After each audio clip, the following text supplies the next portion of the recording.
कि हमारे ऋषियों ने उपनिषदों में तमसो मां ज्योतिर्गमय, मृत्युर्मा अमृत गमय, इसकी प्रार्थना की है।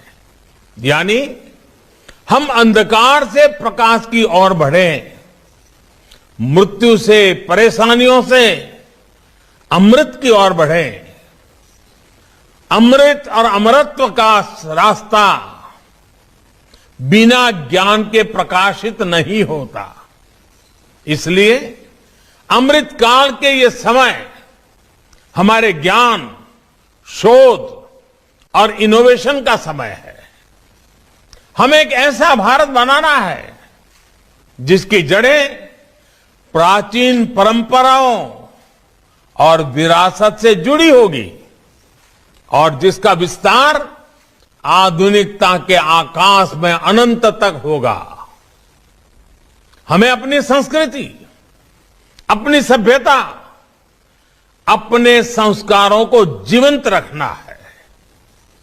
अपनी आध्यात्मिकता को, अपनी विविधता को संरक्षित और संवर्धित करना है और साथ ही टेक्नोलॉजी, इंफ्रास्ट्रक्चर, एजुकेशन, हेल्थ की संस्थाओं को निरंतर आधुनिक भी बनाना है।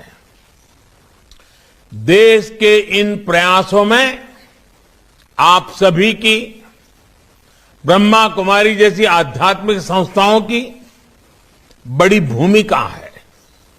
मुझे खुशी है कि आप आध्यात्म के साथ साथ शिक्षा, स्वास्थ्य और कृषि जैसे कई क्षेत्रों में कई बड़े बड़े काम कर रहे हैं और आज जिस अभियान को आरंभ कर रहे हैं आप उसे ही आगे बढ़ा रहे हैं। अमृत महोत्सव के लिए आपने कई लक्ष्य भी तय किए हैं। आपके ये प्रयास देश को अवश्य एक नई ऊर्जा देंगे, नई शक्ति देंगे। आज देश किसानों को समृद्ध और आत्मनिर्भर बनाने के लिए ऑर्गेनिक फार्मिंग और नेचुरल फार्मिंग, प्राकृतिक खेती की दिशा में प्रयास कर रहा है। खान पान, आहार की शुद्धता को लेकर हमारी ब्रह्मा कुमारी बहनें समाज को लगातार जागरूक करती रही है। लेकिन गुणवत्तापूर्ण आहार के लिए गुणवत्तापूर्ण उत्पादन भी जरूरी है। इसलिए ब्रह्मा कुमारी नेचुरल फार्मिंग को प्रमोट करने के लिए, प्राकृतिक खेती को बढ़ावा देने के लिए एक बहुत बड़ी प्रेरणा बन सकती है। कुछ गांवों को प्रेरित करके ऐसे मॉडल खड़े किए जा सकते हैं। इसी तरह क्लीन एनर्जी के और पर्यावरण के क्षेत्र में भी दुनिया को भारत से बहुत अपेक्षाएं हैं। आज क्लीन एनर्जी के कई विकल्प विकसित हो रहे हैं। इसे लेकर भी जन जागरण के लिए बड़े अभियान की जरूरत है। ब्रह्मा कुमारी ने तो सोलर पावर के क्षेत्र में सबके सामने एक उदाहरण रखा है।